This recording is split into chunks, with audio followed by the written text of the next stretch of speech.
ушул мечитте ушундай сабактар болуп турат.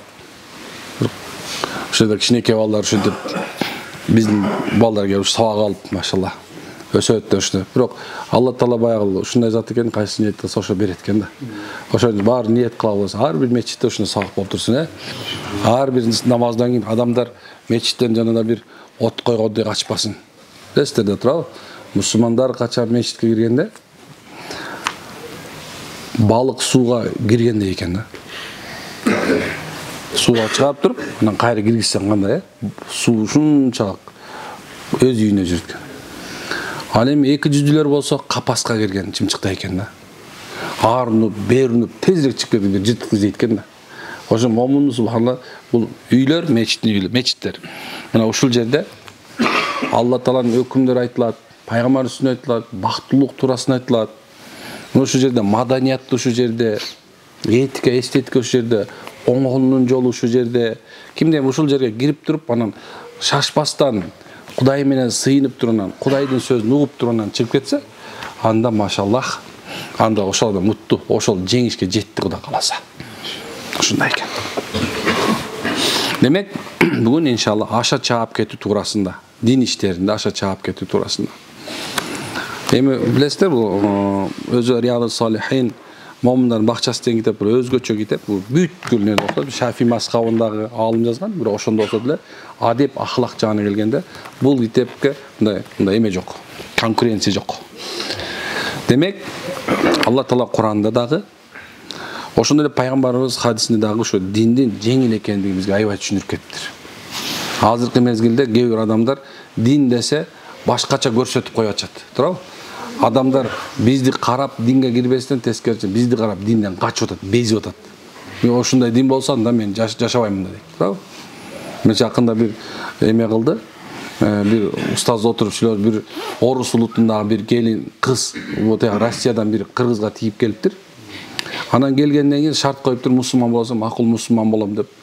Анан мусулманчылыкты кабыл алып, ошо неме кылып, анан жоолук салынып, толук жабынып, андан кийин ушундай динди, Куранды үйрөнүп, намаз үйрөнүп, ушундай.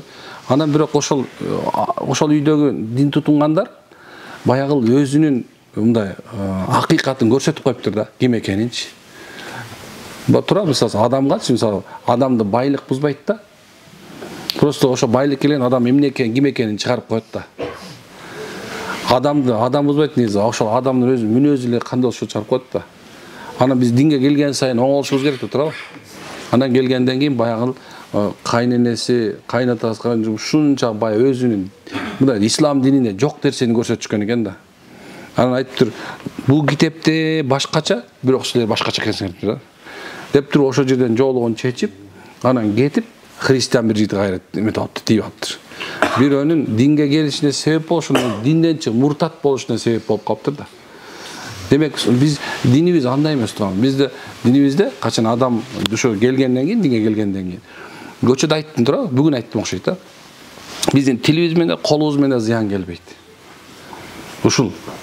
Биз ушунчалык деңгээлде болушубуз керек экен. Биздин ыйманыбыз адамдарга жарык болуп, жана караңгыда кандай фонарь издегенде жол табабыз го. Мына ошондой биз жол көрсөтүшүбүз керек экен да. Эми Алла Тааланын дини көрсө жеңил экен биз үчүнчү. Карайлы. Айша энебизден келип. Бир күнү бир нече аялдар келип, пайгамбардын жанына келип, пайгамбар бир нече аял сүйлөшүп отурган экен. Ошондо аялдар бул ким деп сурайт экен пайгамбардан. Айша энебиз баланча деп жооп бериптир. Ошондо мындай бир ошонун бир эмелерин айтып баштаган экен. Таквачылыгын айтып баштаптыр. Укмуш. Ал момунтетана момундай күнүгө орозо карбайт, күнүгө Алланын жолунда жүрөт. Күнүнө баланча мең зикир кылат, күнүнө момунча укмуш айтып баштаганда пайгамбар токтот деген экен. Пайгамбар көрсөң токтот деп Айша энебизге айтып аткан нерсесине пайгамбар токтоткун деп аткен. Силер колуңардан келген гана нерсени жасоого тийишсиңер. Диндеги. Мына 5 мал намаз окуп атасыңбы? Андан көрөк, ушу 5 мал намазыңды тургуз. Ага нафилдерди кошуп, мисалы, түн ичинде тахажжудка турам деп, багымдаткын калып калбасын. Кээ бирлер бар, суган тахажжудка турат, бирок багамдатты калып калат. Туурабы? Кээ бирлер түнү менен зикир кылат, бирок күндүз кечке уктайт. Эмне десе мен түнү менен ибадат кылгам дейт. Жок, бул андай эмес. Ар бири кайсы нерсени кылып аткан болсо, кээ бирлер мындай айтып жок, намазга сөз жок. Намаз 5 мал намаз окулуш керек. Бирок диндеги көп нерсени аша чаап кетпеш керек деп пайгамбар токтот деп. Ар бири өзүнүн мындай акылы жеткенчелик кыла алганчалык динди кылсын. Эми дейт, Аллах ант болсун. Силер чарчаганга чейин Аллах чарчабайт. Алла тиле уккандан да чарчабайт, бергенден да чарчабайт. Бирок силер чарчап каласыңар. Бирок Алла Таалага дейт, ибадат кылган адамдын туруктуулугу жагат, истикомат кылгандагысы. Мындай бөөгөтү, төөгөтү болгон жакпайт экен Аллага. Кыргызча сөз кечирип коелу да. Биз ушундай экенбиз. Мына бүгүн кылып атат экен да, токтотуп салат экен. Эмне десе жумушта болбой атат. Эмне десе атама жакпай атат, энеме жакпай атат. Жок, андай эмес экен. Динде туруктуу болуш керек экен. Бирок эми карагыла. Үзгүлтүксүз аткарган амалдардын баарын Алла Таала жакшы көрөт деген. Мына кылып атасыңбы? Мына эң эле жөнөкөй нерсени айтып берем. Динде кандай, мисалы, бир күндүк мусулмандын кылган ишин айтып берейин силерге. Мисалы, кандай кылыш керек? Динибиз өтө жеңил экен. Демек, мына эртең менен мына багамдатка турдуңуз. Турабы? Багамдатка турдуңуз, таарат алдыңыз, гусул алдыңыз, намазга турдуңуз, намазыңызды окудуңуз. 2 рекет сүннөт, 2 рекет парз эле. Алла кандай жеңил кылып койгон? 2 рекет сүннөт, 2 рекет парз эле. Мына пешимдеги 10 рекет эмес, турабы? Эми 2 рекет сүннөт, 2 фарз окудуң, андан кийин күн чыкканга чейин зикир кылып отуруш керек экен. Күн чыкканга чейин. Эми жумуш болуп аткан болсо, жумушка кетип баратып кыла берсең болот. Аны эч кандай мына эмеси жок. Точно отуруп кыл деген жок. Алла айтат, кайсыл болот мына жан баштап жатып дагы керек болсо, басып баратып, самолет учуп баратып, машинага айдап баратып, сен Алланы эстей берсең болот. Мынакей. Эми эртең менен турдуң, мынакей. Ибадат кылдың мына, болду. Эми пешимге чейин өз ишиң менен алектен. Үй бүлөңдү адал жол менен багынуу жолун тап. Соода кыласыңбы? Кайсы жерде жүрсөң, анан мына ошо багымдаттан пешимге чейин сен өз үй бүлөңдүн акысын бер. Анан пешим намаз келди, өз убагында. Анткенсе эң жакшы намаз бул өз убагында окулган намаз экен. Мына пешимге келем, пешим намазын точно толук так орду менен окуп кой. Эми пешимден кийин эгер мүмкүнчүлүгүң боло турган болсо, бир аз тамактан. Бирок көпкө чейин эме кылба. Мындай өзүңдү тамак менен алек кылып салба. Мына анан карасаң, оп-оңой асыр. Эми пешим окудуң, асырга чейин субханалла, мүмкүн боло турган болсо бир аз эс ал. Эгер ишиң бүтпөй калган болсо бүтүр. Эми асырдан кийин болсо, сен эми субханалла токтот эми. Асырдан кийин шамга чейин колдон келсе, мындай оокат кылып, жуунуп, күн салкында бүтүрүп алайын дегениңиз барбы? Жок, күн салкында туура оокат кылба деген жокмун. Бирок ошол убакта кичине бир береке пайыз жок калат. Көп шейхтер бир эме алса асырга чейин кылган, асырдан кийин бирөөнүн акча ала турган болсо, акча бере турган болсо, ушундай кылса, ошо асырдан кийин эмне үчүн десе, асыр бул орто намаз болуп эсептелет экен да. Мына асырды окудуң, эми асырдан кийин бир аз эс ал. Зикир кыл, күн чыкканга чейин, күн батканга чейин. Ошол бир амалдар, жакшы амалдар кылганга аракет кылыш керек. Ошо менен садака бер, мисалы, ушундай бере турат. Андан кийин шам болду мынакей. Шамды окудуң, шамдан кийин эми субханалла үй бүлөңгө убакыт бөлөсүң эми. Отур. Шамдан кийин субханалла бала бакыраң менен. Өзү мусулман күнүнө жоктон болбой калганда 1 саат өз үй бүлөсүнө бөлүш керек. Балдарың менен сүйлөшүүнү, аялың менен сүйлөшүүнү, ата-энең менен сүйлөшүүнү, жакшы бир иштерди кылганга алдыга планда койгону, ошол үй бүлө менен чогуу. Билесиңерби? Үй бүлө менен отуруп чогуу тамак жегендечи көптөгөн берекелер бар. Ошол кимде өз үй бүлөсү менен чогуу отуруп тамак ичсе, отура алган болсо, мүмкүн отурсун. Мисалы, кээ бирлерибиз ушундай шамдан кийин алабыз, досторубузга кетебиз, кафелерге барабыз, туурабы? Бирок мен айтат элем, эң жакшы отуруш бул өз үй бүлөңгө келип ошолор менен сүйлөшүп, мындай береке кылып отуруш. Мына билесиз, азыр көп убакыттарда аялдардын көпчүлүктөрү мага убакыт бөлбөйт деп ажырашып атат. Эмне десе, мага убакыт бөлбөйт. Мени карабайт, досторум менен жүрөт деп. Эмне десең, ажырашкан эмес ошол эле да. Демек, бөлүш керек. Ана мынакей куптан. Карасак, мына мен ортосуна бир нерсе коштумбу? Кошкон барсаң, демек ар бир өзүнүн мезгили бар экен. Мына эми куптанды окудуң, куптанды окугандан кийин субханалла эми жатыш керек экен. Куптандан кийин береке жок экен. Көрдүң, аша чапкан бир нерсе бар бекен? Эми кара, эми ошонун ортосунда Сен кандай кийинесиң ал өз ишиң. Намаз окугандар момундай кийиниш керек деген жок. Кайсы нерсе сен ауратыңды жапса, уяттың жери, ошол сүннөт болуп эсептелет. Кайсы эл кандай кийинип жүрсө, ошондой кийинишиң керек. Кайсы элдин акмактары сени тык айтат, бул карасаң, бул шөлбүрөп жүргөн карасаң деген даражада кийим кие турган болсок, анда бул сүннөткө жатпай калат уже. Эгерде сен элдер жектеп, сен баландай элдин кийимин кийип алыпсың, тигиндей деп аткан болсочу, сен кыргызча кийинип кое бер. Мына монда турган, мына монда эле сүннөт. Бирок бир шарт бар, кичине кененирээк болсун. Ар бир мындай мускулаң көрүнүп турбасын, мындай. Макул, ар бир мускулаң көрүнүп турбасын. Анткенсе, бул жакшы эмес, бул разврат. Мына карасаң кийимде. Эми тамак ичкенде тое жебе. Бир аз кичине ачкараак бол. Эң жакшы тамак бул качан адам ачка болгондон кийин жеген тамак. Эң жакшы тамак. Билесиңер, Лукман Хаким өз баласына айтат го, балам дейт. Биз падышада жоктоо тамак, падышадай тамак ичип атабыз. Падышадай уктап атабыз. Десе баласы өмүр көргөн эмес, негир болсо өзү, кул болсо, эч бир жакшылык көрбөгөн болсо, субханалла, айтат экен, ата биз кантип жакшылык көрөдүк, кантип падышада жашап атабыз, экөөбүз кулбуз го десе экен, балам дейт, падыша дейт, курсак ач электен мурун тамак жейт, ошон үчүн оорукчан дейт. Биз курсагыбызды ачкандан жейбиз дейт, биздин тамагыбыз падышаныкындай, денебиз баана сиңип, кадимгидей жатабыз дейт да. Карасаң, адамдын субханалла жумшак жерде жатканда эмес экен да, чарчап келип жатканда экен да. Жумшак жерде жаткан адам же бели ооруйт билесиңерби? Бирок качан чарчап келип жаткан болсочу, кай жерде уктайсың туурабы? Демек ошон чарчап келип жаткан адам, Аллаху акбар. Демек ал эң жакшы падышалар жаткан төшөкдө жаткандай экен да. Көрдүкпү андай нерсе?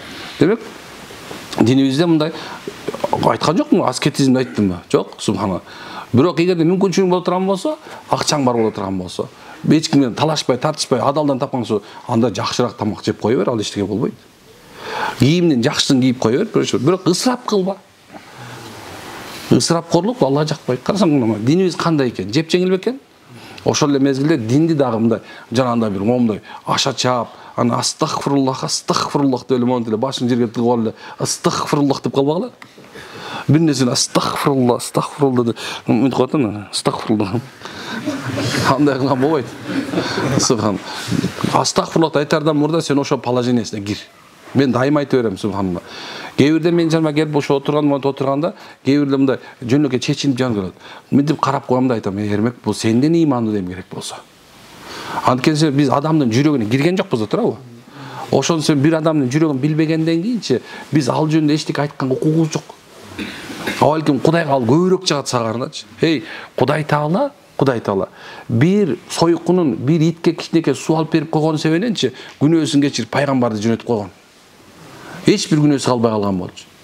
100 адамды өлтүргөн адамды ниет оңолгон себебинен Алла Таала асман жердин өзүнүн законун бузуп турупчу, жерди жылдырып туруп бейиш тарапка коюп койгон. Кайдан билесиңер?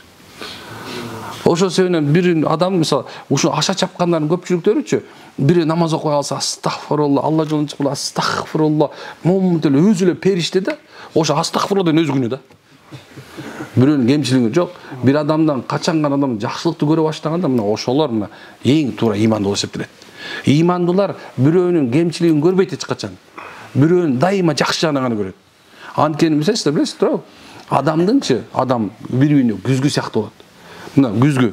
Сен кимди көрсүң, күзгүнү адам карап атасың да, сен ошолсуң. Ушундай нерсе. Ойлобо, сен идеальныйсың, сен досторуң бузук. Жо, сен деле ошондойсуң, ошондой достор менен жүрөсүң. Сен деле ошондойсуң, ошондой аялдар менен жүрөсүң. Сен ошондойсуң, ошондой бир киши менен жүрөсүң. Унутпа, субханалла. Сен ошондойсуң, сенин балдарың деле ошондой да.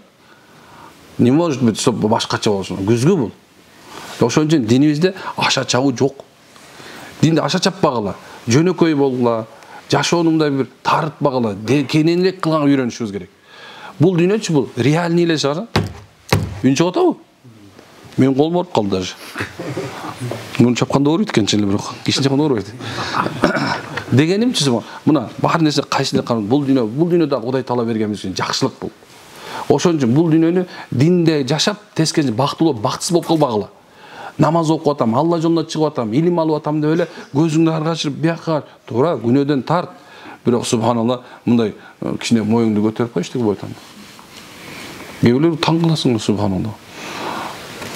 Жо мен бир нерсени айтып берем силерге. Bir günü ушинтип турса,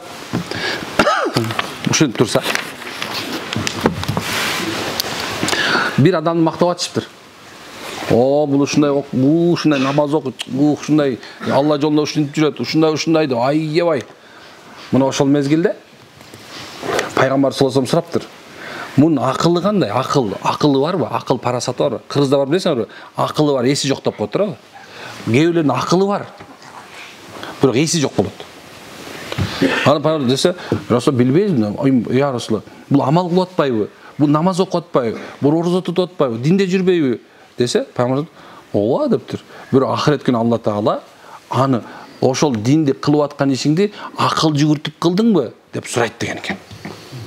Эгер диниңе акыл жүгүртпөсөң, диниңден акыл жүгүртүп, мисалы алсам, мына эң эле жөнөкөй мына намаз окуп атканда карасаңыз мына. Намаз окуп атат. Мисалы бир жерден өтө турган жер болду, бир адам келди, бул жерге келип, так ортого туруп, Аллаху акбар деп туруп алды.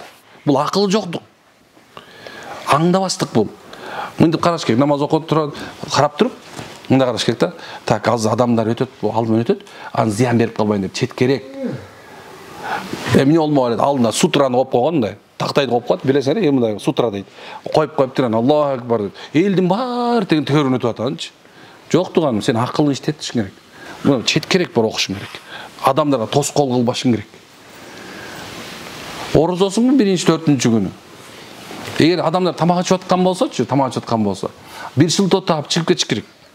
Алардын түйүнө деп отура бербей. Сен орозо кармаган жоксуң. Акылсыздык кылдың. Куран окуп атасың, мисалы, Куран окуп атасың. Адамдар сүйлөшүп атабы? Акырын Куранды жаап кой. Минтип коюп кой. Ошолор менен сүйлөш. Астагфирулла, Куран окуп койгон, астагфирулла силер. Жок, 4 адамга астагфирулла эмне бар? Сен жалгызсың. Ошон үчүн субханалла, качан Роббиң менен болгон мамиледе аша чагып кетпей, качан эч ким көрбөгөн мезгилде, түн ичинде бир мезгилде туруп алайкум да эртең менен уктап калбайм десең, акырын туруп Роббиң менен сыйын.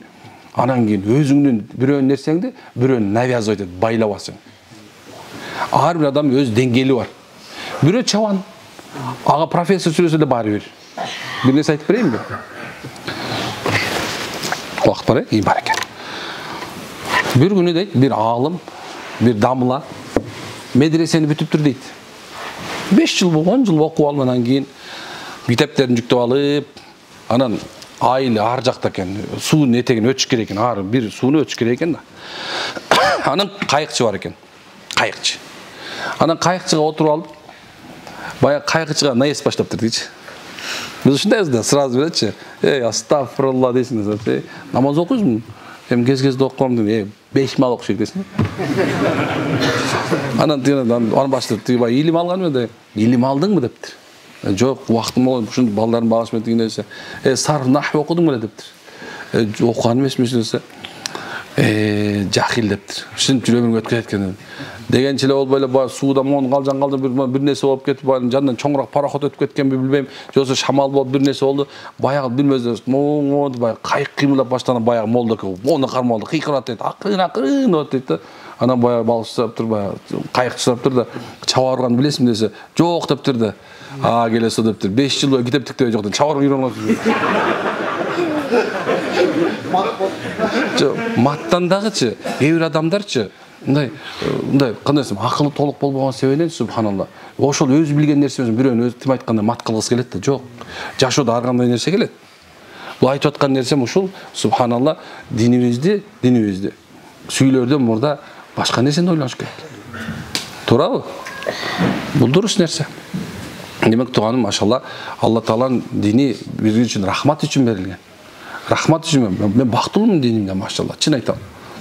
Канча эмне дешпесин мен бактылуумун субханалла. Анткени мындай Алланын алдына эртең барганбыз. Алланын алдына кое турайын. Эң биринчиден оозубуз сасып толо арак ичкен жок, Кудай сактасын. Тамекиңизди буркуратып оозубуз сасыган жок. Бул да бир жакшылык. Чын айтам. Динибизде бардык нерсебиз рахмат, жакшылык. Алла Таала ушул биздин бу дүйнөдөчү таза жашашыбызды каалайт. Билесиңер, индустар жашаган комната үйлөрдү билесиңер кандай болуп кетет? Билесиңер, индустар билет окшойт байке, квартирага берген окшойсуз. Мына мисалы комнатасын андан кире албайсың, туурабы? Ошондой эле бул дүйнөдө адамдар динсиз жашап, ушундай бир жанагындай бир сасып калган адамдар бар. Биздин динибиз тазалыктын дини, бактылыктын дини, бакубатчылыктын дини, рахаттын дини. Биздин динибиз ушундай дин, эч бир кынтык таба албайбыз. Ошон динибизди оордотпой, бирөөнү качырбай, өзүң дагы качып кетпей, субханалла динибизди жактап туталы иншалла. Аракет кылабызбы? Машалла. Мен бүгүн көп нерсе айтайын деп, просто убакыт аз. Ошон себептен туугандарым бизден кетсе кечирип коюңуздар. Болгон нерсебиз ушул ар бир намаздан кийин ушу кичине иманыбызды кубаттап алсак деп атабыз. Анан силерге аманат. Качан барганда турганыңарда бир-эки адам менен болсо дин жөнүндө сүйлөшүп койгула. Бир-эки адам менен ушундай асырдан кийин, намаздан кийин сабак болот досум. Жүр, чогуу киребиз. Эчтеке деле жок. Жүр, мен жанымда намаз окуй бересиң. Канча муктаж бу жерде. Субханалла, жүрөктөр ачыкка отурат. Канча көчөгүнө динде болуп жүрүп, көчөгү канча-мынча бузулуп кетип, динсиз болуп калды. А бирок каргысы эле келип атат, уялып атат. Уялып эмне кыласың? Сен Кудайдан уял, эрмек болуңдан уялбай. Бас. Жүрүп мындай акырын алып келип, машалла, динге мынтип салып коелу. Ал үйүнө барганда улап кетсин. Туурабы? Бекер эметпегиле. Байкап атасыңар кандай адамдар келип атканын, туурабы? Диндарлар мында түшүнүп турасыңар. Биз эмне үчүн биздин вазифабыз? Билесиңер, акыркы пайгамбар Мухаммад алейхиссаламдын вазифасы биздин мойнубуздан алынган жок. Биз бардыгыбыз тең пайгамбардын мураскорубуз. Ошол себептен биздин бардыгыбыз мына намаз окуп атасыңбы? Жок дегенде намаз кылып кел, бирөөнү бас, жүр бас. Биздин милдетибиз бул. Мисалы мага делечи, оңой болмок. Оңой. Отуруп туруп, жарым саат окуп туруп, тарса туруп чалып бар кетерди окумок. Бирок бул менин милдетим, субханалла. Айтышым керек. Сүйлөп өлүп кетем деп ойлойм менчи. Алланын өкүмүн сүйлөп өлүп кетиш керек да. Айтып өлүп кетиш керек адамчы. Эгер бул нерсе болбосочу, бул жерде бир береке болмок. Чын айтам. Бул жерге келмек эмессиңер силер. Бул жерде ушул болуп аткан себептен келип атасыңар азыр. Дават иллалла, ал пайгамбардын сүннөтү амал болуп аткан себептен келип атасыңар азыр. Чын айтам. Ошон үчүн амалды тирилтип кеткиле, машаллах. Бул 3 күн жүрүп атасыңбы? Мына кудамаларда отурасыңар. Кээбилер мында жаңы аалымдар отурасыңар бул жерде. Карыкелер отурасыңар, көрүп атам субхана канчаңар. Билинбеген аалымдар толтуруп бул жерде азыр. Каарылар толтура жүрөт, хафизалар, алималар толтура жүрөт бул жерде. Бул биздин мойнубузда милдет. Сени бекер Кудай алып келген жок буяка. Ошон үчүн бир момунду, мисалы бир адамды субханалла Алланын өкүмүн аткарууга бир себепкер болуп кала турган болсок, Аллаху акбар. Анда сен мен кутулдук. Кутулдук Кудай буйрса.